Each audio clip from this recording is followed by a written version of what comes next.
오늘 함께 보실 말씀은 우리 창세기 4장 3절부터 16절까지 말씀입니다. 구약 성경 제가 갖고 있는 성경으로 오면 창세기 4장 3절부터 16절입니다. 우리 같이 한 목소리로 읽겠습니다. 세월이 지난 후에 가인은 땅의 소산으로 제물을 삼아 여호와께 드렸고 아벨은 자기도 양의 첫 새끼와 그 기름으로 드렸더니 여호와께서 아벨과 그의 제물은 받으셨으나 가인과 그의 제물은 받지 아니하신지라. 가인이 몹시 분하여 안색이 변하니 여호와께서 가인에게 이르시되 내가 분하여 함은 어찌 됨이며 안색이 변함은 어찌 됨이냐. 내가 선을 행하면 어찌 낯을 들지 못하겠느냐. 선을 행하지 아니하면 죄가 문에 엎드려 있느니라. 죄가 너를 원하나 너는 죄를 다스릴지니라. 가인이 그의 아우 아벨에게 말하고 그들이 들에 있을 때에 가인이 그의 아우 아벨을 쳐 죽이니라. 여호와께서 가인에게 이르시되 내 아우 아벨이 어디 있느냐. 그가 이르되 내가 알지 못하나이다. 내가 내 아우를 지키는 자니이까. 이르시되 내가 무엇을 하였느냐. 내 아우의 피소리가 땅에서부터 내게 호소하느니라. 땅이 그 일을 벌려 내 손에서부터 내 아우의 피를 받았은즉 네가 땅에서 저주를 받으리니 네가 밭을 갈아도 땅이 다시는 그 효력을 아니할 것이요 너는 땅에서 피하며 유리하는 자가 되리라. 가인이 여호와께 이르되 내 재물이 지기가 너무 무거우니이다. 오늘 이 지면에서 나를 쫓아내시온즉 내가 주의 낯을 배웁지 못하리니 내가 땅에서 피하며 유리하는 자가 될지라. 물은 나를 만나는 자마다 나를 죽이겠나이다.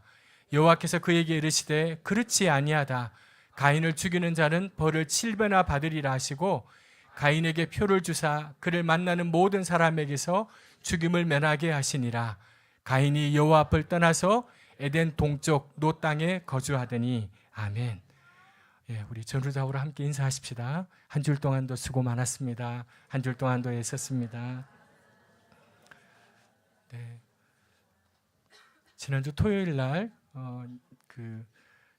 저희 교회를 떠난 지 꽤 시간이 지난 한 교우가 제게 카톡을 보냈습니다. 목사님 오늘 좀 만나고 싶은데 차라도 한잔 할 수 있느냐.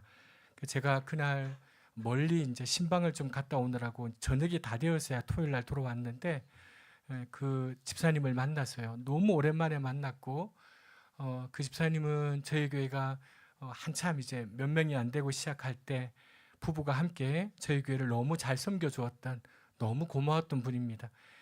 이분하고 긴 시간은 아니지만 짧은 시간 얘기 나누면서 자기도 옛날에 그 추억을 생각하고 추억을 더듬으면서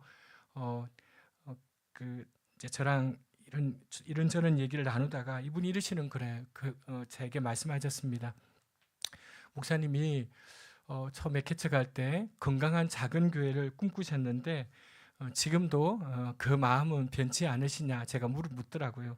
그래서 제가 지금도 저는 건강한 작은 교회에 대한 꿈을 잃지 않고 걸어가고 있습니다 라고 말씀을 드렸습니다. 제가 교회를 개척하면서 건강한 작은 교회를 꿈꾼다고 하니까 어떤 분은 어느 목사가 처음부터 작은 교회를 목표로 개척해서 목회하는 사람이 어디 있냐고, 그건 큰 교회를 하지 못하는 사람들의 자기 합리화가 아니냐고 말씀하신 적이 있습니다. 그렇게 생각하는 것이 일면 무리가 아니기에 그분 앞에서는 더는 말씀을 못 드렸지만 제 진심은 정말 제가 목회를 그만두는 날까지 건강한 작은 교회를 일구는 것이 제 꿈입니다. 이번 주도 집사님 한 분이 전화가 왔습니다. 막막한 문제 앞에 어찌할 줄을 몰라 안타까움에 눈물을 흘리며 제게 전화를 주셨습니다. 그 전화 한 통화에 제 모든 감정이 마비된 듯 했습니다. 아무것도 해드릴 것이 없는 것이 죄인된 심정 그 자체였습니다. 집에 들어와서 아내와 아이들을 보아도 웃음이 나오지 않았습니다. 입안에 가시가 돋친 듯 밥을 삼키지 못했습니다. 목회를 하다 보면 그런 일은 다반사일 텐데, 그래서 쉽게 넘어갈 수 있어야 할 텐데 저는 그게 쉽지 않았습니다. 정말 어려웠습니다. 그래서 저는 솔직히 교인이 조금 많은 것이 부담스럽습니다. 부담스러운 이유는 다름 아닌 저의 능력 없음 때문입니다. 저는 하나님께서 정말 부족한 저에게 건강한 작은 교회를 일구어 나갈 수 있도록 기회와 은혜를 주셨으면 하고 기도하고 있습니다.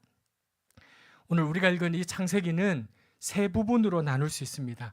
창세기는 1장부터 11장까지는 인류의 기원과 원 역사가 나오고요. 12장부터 36장까지는 족장들의 이야기가 나옵니다. 그리고 37장부터 50장까지는 요셉의 이야기가 나옵니다. 창세기 1장부터 창세기 11장까지의 기록된 이야기들은 성격상 창세기 12장 이후의 이야기와 극명하게 선명하게 구분됩니다. 특별히 노아 시대의 이전과 이후로 인간의 상태와 지구의 환경은 현저히 달라집니다. 그러므로 창세기 1장부터 11장에 나오는 이야기를 지금 우리가 경험하는 것과 동일하게 취급하지 말아야 합니다. 무슨 말이냐면 창세기 1장부터 11장을 문자적으로 해석하지 말아야 합니다. 인류의 원 역사를 다루는 이 부분에는 족보가 나옵니다. 4개의 족보가 나오는데 4장 17절부터 24절까지는 아담에서 가인으로 이어지는 족보, 5장 1절부터 32절까지는 아담에서 셋으로 이어지는 족보에서 노아까지, 10장 1절부터 32절은 노아의 두 아들 함과 야벳의 족보, 11장 10절부터 32절까지는 노아의 아들 셈의 족보, 아브람까지 그렇게 이어집니다. 이 족보들을 잘 보면서 우리가 두 가지를 꼭 생각해야 됩니다. 하나는 누가 누구를 낳았다고 할 때 그건 아버지와 아들과의 관계만을 의미하지 않습니다. 때로는 누가 누구를 낳았다는 이 말이 3대 혹은 10대를 뛰어넘는 후손을 의미할 수 있습니다. 이런 까닭에 이 족보를 연결해서 지구의 나이를 계산하려는 것은 큰 착오입니다. 문제가 있습니다. 그래서 지구의 나이를 6,000년, 1만 년으로 잡는 젊은 지구론을 신봉하는 분들이 있습니다. 그건 잘못됐습니다. 이걸 문자적으로 그렇게 해석해서는 안 됩니다. 또 하나는 이 족보들을 한 제너레이션, 한 대에서 한 사람만을 기록하고 있다는 거예요. 근데 실은 한 사람에게서 태어난 수많은 자식들 중에 한 사람만 기록하고 있는 거예요. 그러니까 성경을 대충 읽는 사람들은 아담에게 세 아들, 가인과 아벨, 셋만 있다고 생각합니다. 실은 그렇지 않습니다. 같이 읽겠습니다. 아담은 130세에 자기의 모양, 곧 자기의 형상과 같은 아들을 낳아 이름을 셋이라 하였고, 아들 셋을 낳은 후에 800년을 지내며 자녀들을 낳았으며. 여러분 보세요. 노아의 홍수가 있기 전까지 인류의 수명은 보통 800년에서 900년이었어요. 이 수치에 대해서도 신학자들 사이에서는 여러 가지 이야기들이 있습니다. 저는 이것이 원 역사를 기록된 인류와 오늘 우리 인류 사이의 뚜렷한 차이와 증거라고 생각해요. 그들이 우리와 어떻게 다른지는 우리가 잘 알지 못합니다. 그러므로 여러분 창세기 1장부터 11장까지를 읽다 보면요, 무수한 질문들을 하게 됩니다. 창조 이야기부터. 근데 대부분의 질문은 답을 찾을 수가 없습니다. 가령 6장에는요 하나님의 아들들과 사람의 딸들이라는 말이 나와요. 그들 사이에 태어난 거인족을 네피림이라고 얘기합니다. 우리는 아무것도 알지 못합니다. 성경을 읽을 때 중요한 자세는요, 모르는 것은 모른다고 인정하는 태도가 아주 중요합니다. 창세기 1장부터 11장까지를 한눈으로 읽으면 그 전체를 관통하는 흐름 한 가지가 있습니다. 이 11장의 짧은 이야기 속에 다음과 같은 패턴이 거듭되고 있습니다. 인간에 대한 하나님의 사랑이 나타납니다. 그 다음에 그 하나님의 사랑에 대한 인간의 반역이 등장해요. 그런데 그 반역으로 인해서 인간이 겪는 불행, 하나님의 심판이 나옵니다. 그 다음 그 불행당한 인간을 향한 하나님의 구원이 나와요. 먼저 아담과 하와의 이야기를 보십시다. 하나님은 모든 피조물 중에 인간을 특별하게 지으셨습니다. 당신의 형상을 따라 지으셨고 또한 당신의 숨을 불어넣으셨습니다. 이 숨은 성령입니다. 뿐만 아니라 하나님께서는 만물의 영장, 즉 창조의 꽃으로 인간을 만드셨어요. 그리고는 당신이 창조한 모든 것을 인간들이 누리게 했습니다. 다만 선악을 알게 하는 나무는 먹지 말라 하셨습니다. 선악을 알게 하는 나무를 먹는 것은 하나님의 영역을 침범하는 일이었기 때문입니다. 아담과 하와는 하나님의 사랑 안에 머물러 사는 것에 한동안은 만족했어요. 피조물은요, 자신의 위치를 지킬 때가 가장 아름답고 가장 행복해요.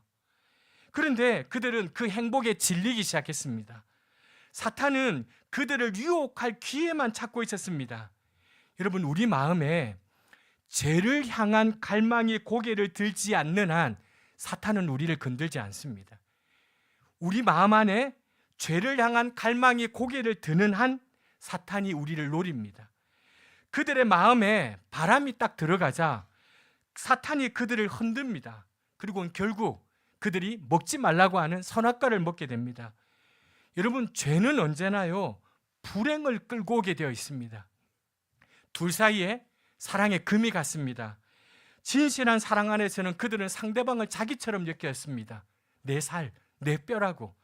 그렇기에 서로에게 부끄러움이 없었습니다.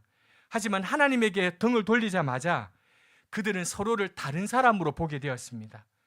하나님께서 어찌된 일이냐고 물으시자 아담은 하와 때문이라고 책임을 전가합니다. 그뿐이 아닙니다.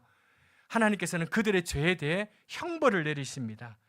그로 인해 하와는 해산의 고통을 모든 여인에게 안겨주었고, 아담은 땀 흘려 수고해야 되는 짐을 모든 남성들에게 남겨주었습니다.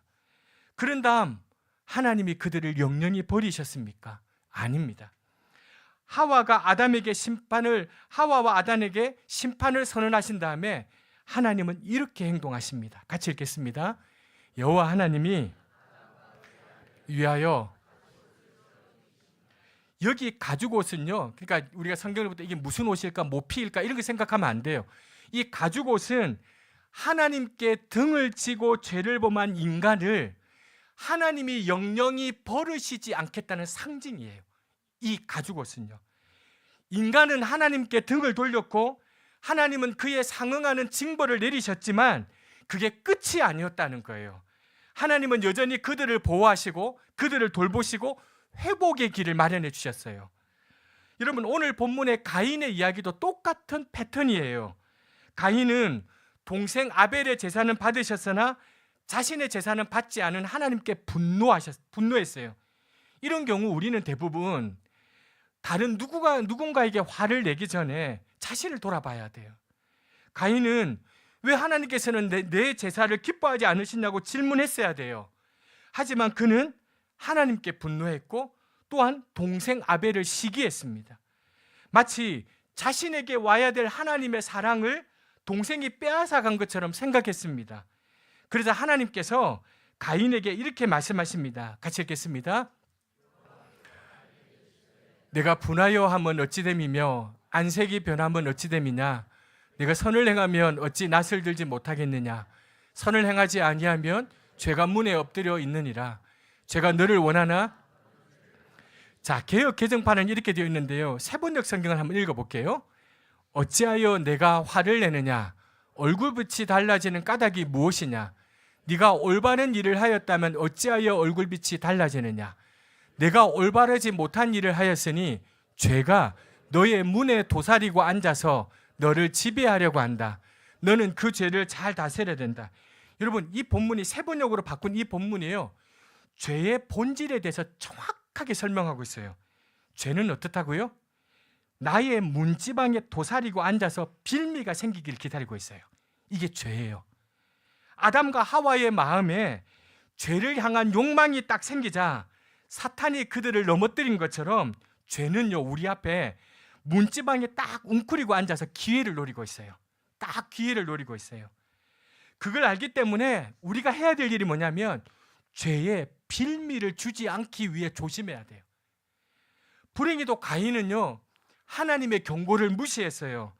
문제 앞에서 자신을 돌아보기를 거부하고 하나님께 그리고 동생 아벨에게 분노했습니다.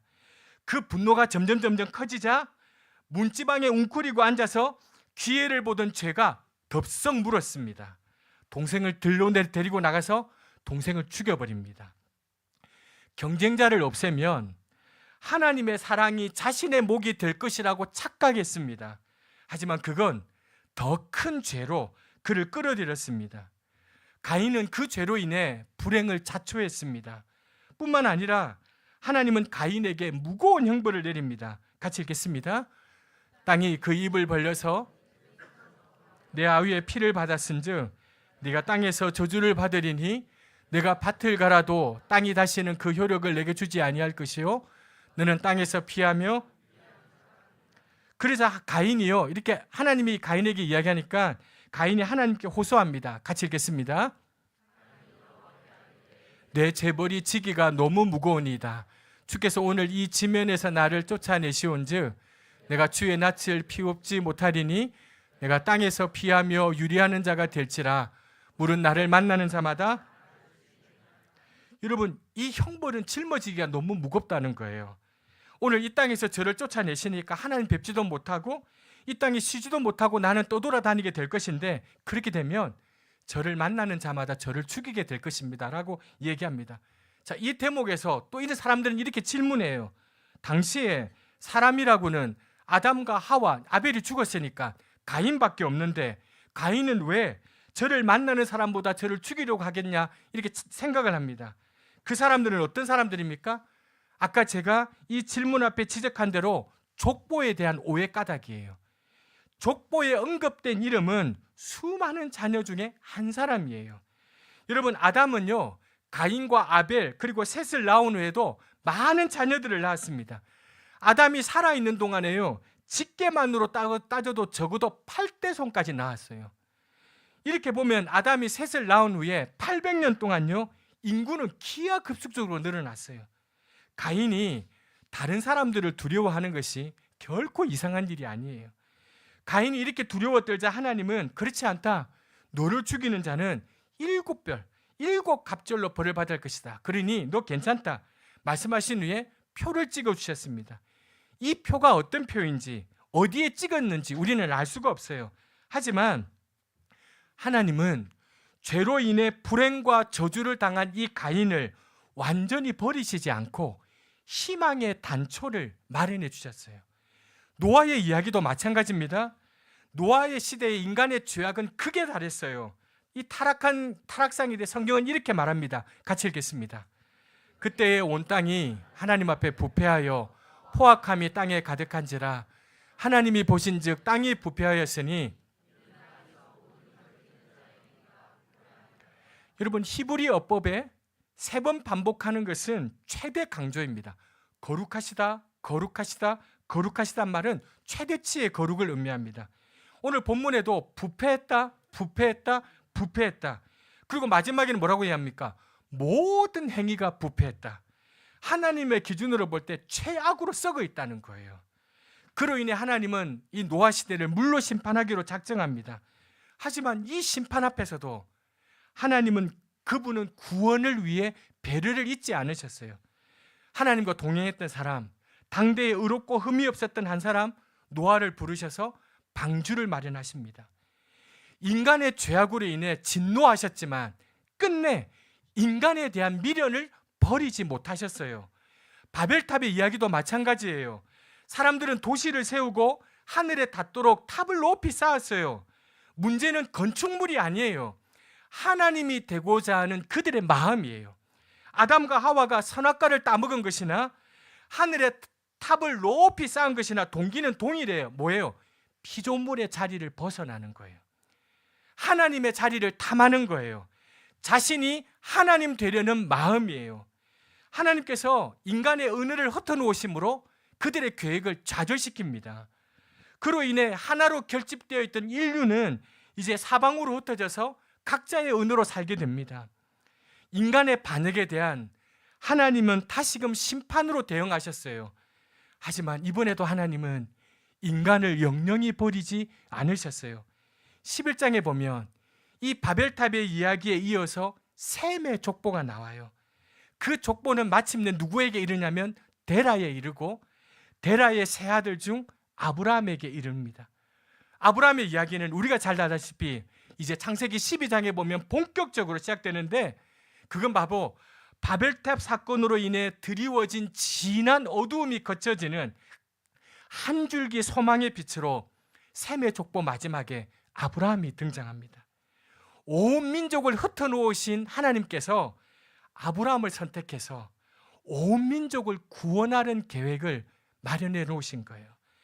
그리고 만민을 구원하시기 위해서 한 민족을 택하세요. 선민 이스라엘을 택하십니다. 여러분, 아브라함으로부터 시작된 이 선민의 역사는 인류를 구원하기 위한 하나님의 장치였습니다. 창세기 12장부터 구약 성경의 마지막 이야기는 선민 이스라엘이 또다시 하나님 앞에 반역하는 이야기예요. 그러다가 끝내 심판을 당해요. 마침내 그 심판의 와중에 예언자들을 통해 하나님은 또 희망의 빛을 던집니다. 장차 구원자 메시아가 오셔서 새로운 구원을 이루어 주실 것을 약속합니다. 바로 그게 예수 그리스도를 통해 이루어지게 됩니다. 여러분, 제가 말씀드렸지만 이 이스라엘의 역사 속에서 인간의 반역과 하나님의 은혜는 꼬리에 꼬리를 물고 이어지는데 끝내는 뭐로 끝났냐면 하나님의 은혜의 이야기로 끝납니다. 하나님의 사랑의 이야기로 끝을 맺습니다. 여러분, 인간의 반역은 하나님의 은혜를 고갈시킬 수 없습니다. 역사는 결국은 인간의 죄악이 아니라 하나님의 사랑이 지배합니다. 우리 하나님은요, 사랑의 맥을 못 추시는 분이에요. 우리 하나님은 우리 인간을 사랑하는데 사랑에 쩔쩔 매시는 분이에요. 그게 여러분 성경 전체의 증언이에요. 성경을 한마디로 이야기하면 사랑의 맥을 못 추시는 하나님, 사랑에 쩔쩔 매시는 하나님. 인간은 끊임없이 하나님의 뜻을 거스립니다. 그게 인간의 마음이에요. 하나님의 뜻을 거스르는 죄로 물든 우리 인간의 마음을 한마디로 표현하면 이렇게 얘기돼요. 바람난 마음. 우리 인간의 마음이요, 바람난 마음이에요. 자유의지를 오용한 인간의 마음. 우리 그것이 자신의 행복을 위한 선택이라고 생각하지만 그건 불행이에요. 여러분, 하나님이 굳이 벌을 주시지 않아도요, 우리는 우리의 죄로 인해 자신을 불행하게 하고요, 우리가 사는 세상을 불행하게 만듭니다. 여러분, 구약 성경과 신약 성경이 모두 증언하는 게 뭐냐면 우리의 바람난 마음이에요. 오늘날 우리가 경험하는 개인적인 불행, 사회적인 불행은 다 어디서 시작됩니까? 모두 우리의 바람난 마음 때문에 시작된 거예요. 아담의 시대로부터 시작된 이 불행의 역사가 쌓이고 쌓여서 오늘을 이루고 있는 거예요. 따라서 이걸 생각하면요, 우리는 희망이 없어요. 너무 많은 죄가 쌓였기 때문에 희망이 없어요. 결국 인간은 이렇게 이 세상을 지옥으로 만들어 놓고 그 안에서 자멸할 수밖에 없어요. 하지만 놀라운 사실은 성경은 인간의 바람난 마음만 말하지 않습니다. 아까 창세기 1장부터 11장에서 특별히 선명하게 드러난 것처럼 바람난 마음의 인간을 향한 하나님의 포기하지 않는 사랑을 증언하고 있습니다. 이게 여러분 성경 전체의 주제입니다. 여러분, 아무리 말썽을 부려도 그 자식을 끝내 포기하지 않는 부모의 심장처럼 하나님은요, 그렇게 우리 인간을 사랑하십니다. 사랑에 약하세요. 사랑에 쩔쩔 매세요. 때로 하나님은요, 강한 손을 들어 우리를 심판하세요. 그러나 결국 다시 우리를 위해 길을 열어주세요. 그 사랑이 결국은 예수님을 내어주시는 데까지 온 거예요. 사랑이 하나님을 이긴 거예요. 그 하나님의 다음 없는 사랑은 예수 그리스도를 통해 우리에게 드러났어요. 우리를 구원하시기 위해서 하나님이 다 주신 거예요. 그게 십자가예요. 두 팔을 활짝 벌리고 벌거벗고 서 있는 저 십자가가 모든 것을 내어주시고라서라도 우리를 사랑하시려는, 구원하시려는 하나님의 사랑이에요. 십자가는 아까 에덴에서 하나님이 아담과 하와에게 만들어 입혀준 가죽 옷에서 시작된 게 십자가예요. 그 은혜를 알기 때문에 우리는 하나님께 그 하나님의 사랑을 붙들기 위해 이렇게 찬양하는 거예요. 날마다 날마다 주를 찬송하겠네. 주의 사랑 줄로서 나를 굳게 잡아 매소서. 우리 같이 한번 부르시죠. 날마다 날마다 주를 찬송하겠네. 주의 사랑 줄로서 나를 굳게 잡아 매소서. 2024년 올해도 2달밖에 남지 않았어요. 새해를 시작할 때 마음과 지금 예배를 드리는 여러분의 마음은 어떠십니까? 유종의 미를 거두고 복된 새해를 맞이하려는 마음에는 누구도 예배가 없어요. 그렇다면 여러분, 무엇으로 그렇게 할 수 있습니까? 하나님의 은혜밖에 없어요. 사랑에 약한 하나님밖에 방법이 없어요. 죄를 미워하시기 때문에 때로 우리를 심판하시지만 결국은 우리 인간에게 가죽옷을 입히시는 하나님의 이 사랑. 지난 주일 이후에 제 마음에 알 수 없는 불편함이 있었어요. 분노가 있었어요. 행복하지가 않았어요. 하나님께도 사람에게도 어쩌면 이럴 수 있냐고 따지고 싶어서요. 하염없이 하루 종일 걸으며 기도하는데 제가 좋아하는 찬양을 부르게 되었어요. 내 마음이 낙심되며 근심에 눌릴 때 주께서 내게 오사 위로해 주시네. 가는 길 캄캄하고 괴로움 많으나 주께서 함께하며 내 짐을 지시네. 그네가 내게 족하네. 그네가 족하네.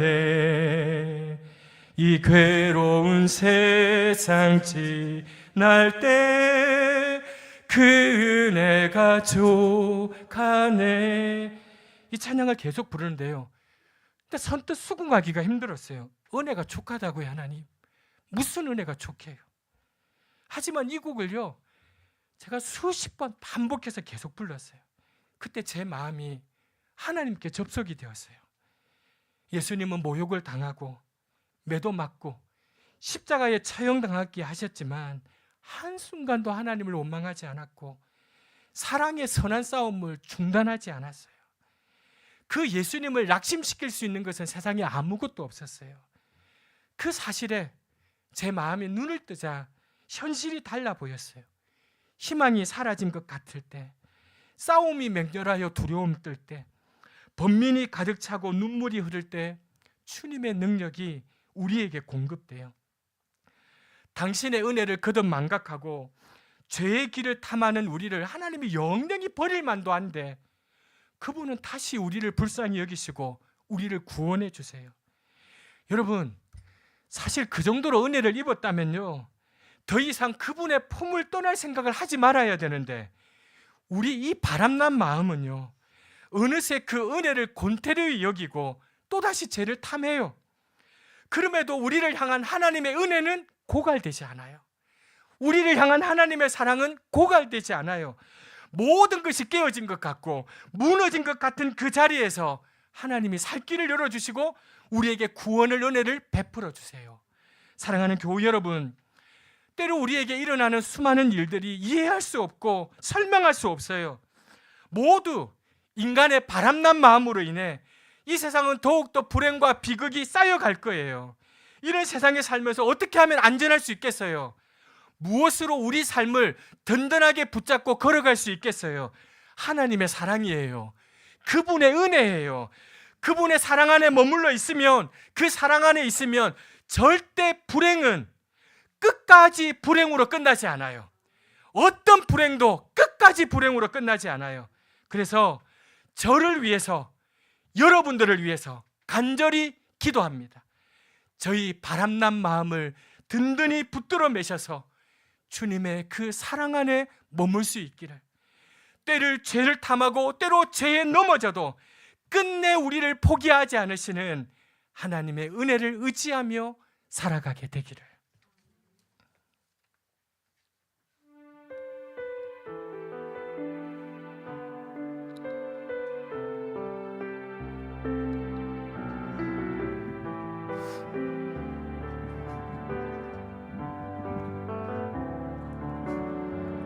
내 안에 주를 향한 이 노래 영원한 노래 있으니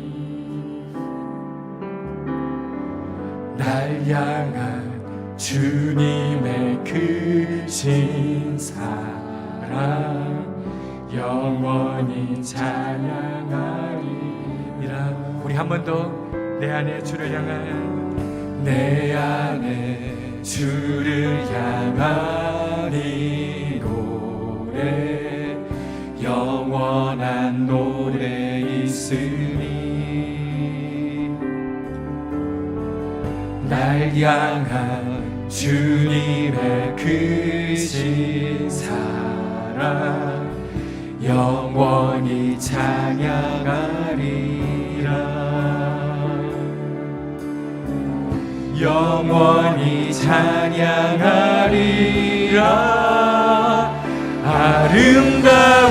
아름다우신 오 놀라우신 영원할 수 없는 사랑 오 위대하신 하나님의 사랑 영원히 찬양하리. 십자가 그 찬양하리. 십자가 그 사랑 찬양하리. 날 구원하신 그 사랑 내 삶을 드려 찬양하리라. 놀라우신 주의 사랑 영원히 찬양하리라. 영원히 찬양하리라. 아름다우신 오 놀라우신 영원할 수 없는 사랑 오 위대하신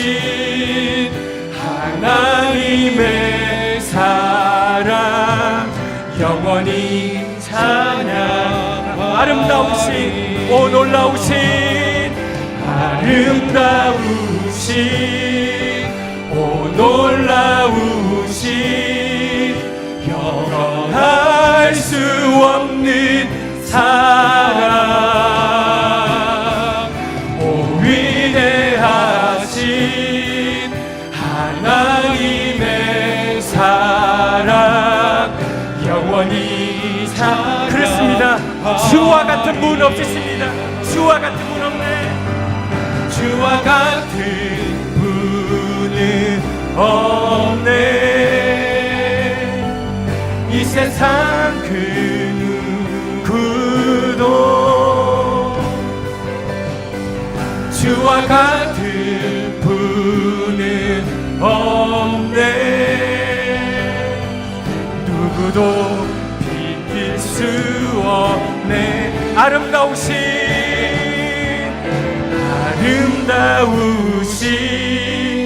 오 놀라우신 영원할 수 없는 사랑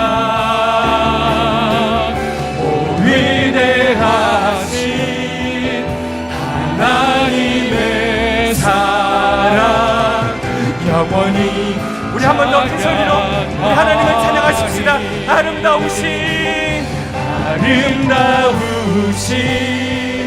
오 놀라우신 영원할 수 없는 사랑 오 위대하신 하나님의 사랑 영원히. 우리 목소리로 아름다우신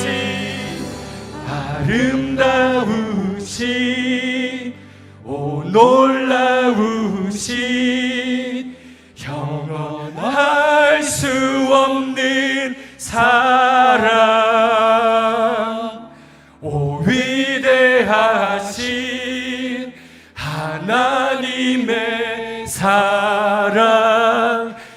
영원히 찬양하리.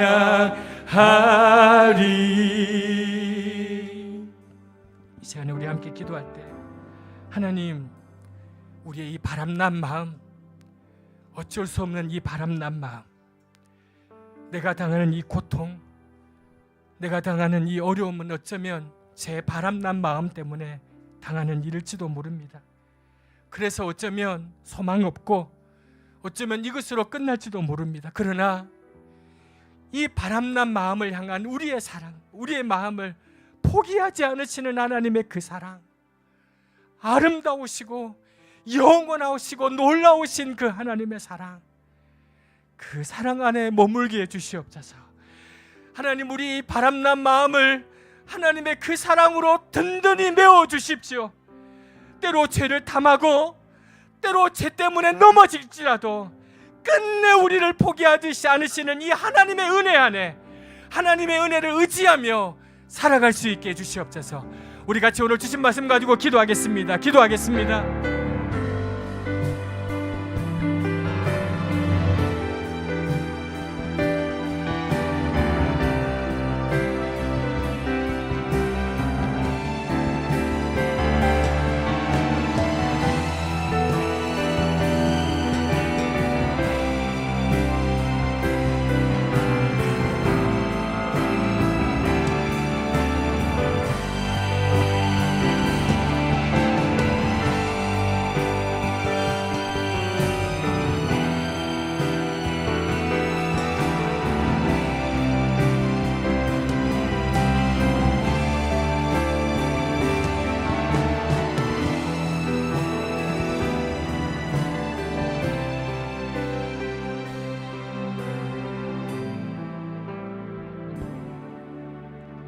사랑의 주님, 주님의 사랑을 구합니다. 주님의 사랑에 의지합니다. 주님의 그 따뜻한 품을 파고듭니다. 저희를 품어주십시오. 그 품 안에 머물러 살게 해주십시오. 간절한 마음으로 저희의 행복을 바라시는 하나님, 저희의 이 바람난 마음을 좀 지켜주십시오. 경배의 대상을 찾지 못해서 유리방황하지 않도록, 하나님 아닌 다른 대상을 경배하지 않도록, 하나님의 자리에 다른 것을 좀 두지 않도록, 하나님께 두 번째 자리를 드리는 것에 만족하지 않도록 오직 하나님을 하나님으로 모시고 살도록 저희의 마음을 붙들어 주시옵소서. 때로 죄를 탐하고 때로 죄에 넘어지더라도 끝까지 우리를 포기하지 않으시는 그 하나님의 은혜를 의지하며 살아가게 해주십시오. 예수님의 이름으로 기도합니다. 아멘.